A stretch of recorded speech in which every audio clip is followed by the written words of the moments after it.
अक्सर बच्चे, कई बार ऐसा होता है कि मुझे कुछ ग्रुप्स में 1 मिनट के अंदर या 2 मिनट के अंदर कंसोलिडेटेड इनकम स्टेटमेंट रिवाइज करानी होती है। बस बच्चों को एक हल्का सा ओवरव्यू देना होता है, तो मैं उनको ये कॉन्सेप्ट दे देता हूँ। पहले तो बेसिक सुन लो कि दो कंपनीज की इनकम स्टेटमेंट के बिना आप ठक ठक ठक आप इसको एडिंग टुगेदर करते हो तो एक कंसोलिडेटेड एसओसीआई तैयार हो जाती है। लेकिन ये एडिंग टुगेदर आप ऐसे कर रहे हो जैसे हम ही हम हैं, सब कुछ हमारा है, लेकिन हकीकत में लेटेस्ट से हमारी 80 या 70% होल्डिंग है।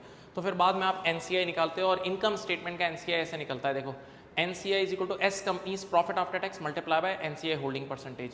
ये निकाला और एंड में फिर आप ये प्रॉफिट का ब्रेकअप शो कर देते हो कि टोटल प्रॉफिट कितना है, NCI वालों का कितना है और पेरेंट कंपनी का शेयर कितना है। ये बेसिक सा काम है। अब बहुत सारे इनकम स्टेटमेंट में मसाइल भी हैं, तो वो मसाइल आप 1 घंटे समझाओ, इससे बेहतर है आप बच्चे को एक बात सिंपल समझा दो। देखो ये पेरेंट कंपनी की इनकम स्टेटमेंट है ब्लैक मार्कर, और ये ब्लू मार्कर सब्सिडरी कंपनी की इनकम स्टेटमेंट है, और इन दोनों का मिलाप होता है तो कंसोलिडेटेड इनकम स्टेटमेंट बन जाती है। अब आप सोचो आज के बाद अगर पेरेंट कंपनी की इनकम स्टेटमेंट में कोई फॉल्ट है, कोई खामी है, कोई एक्सपेंस बुक नहीं हुआ, कोई इनकम बुक नहीं हुई, तो अगर इसके अंदर कोई खामी है तो ऑटोमेटिकली एडिंग टुगेदर के बाद कंसोलिडेटेड इनकम स्टेटमेंट में भी वो खामी पहुंच जाएगी ना।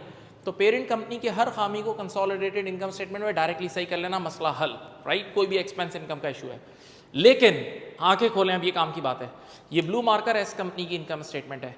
एस कंपनी की इनकम स्टेटमेंट देखो एडिंग टुगेदर के बाद कंसोलिडेटेड इनकम स्टेटमेंट को भी इफेक्ट करती है, और एस कंपनी की इनकम स्टेटमेंट का जो प्रॉफिट होता है ना वो एनसीआई को भी हिट कर रहा होता है।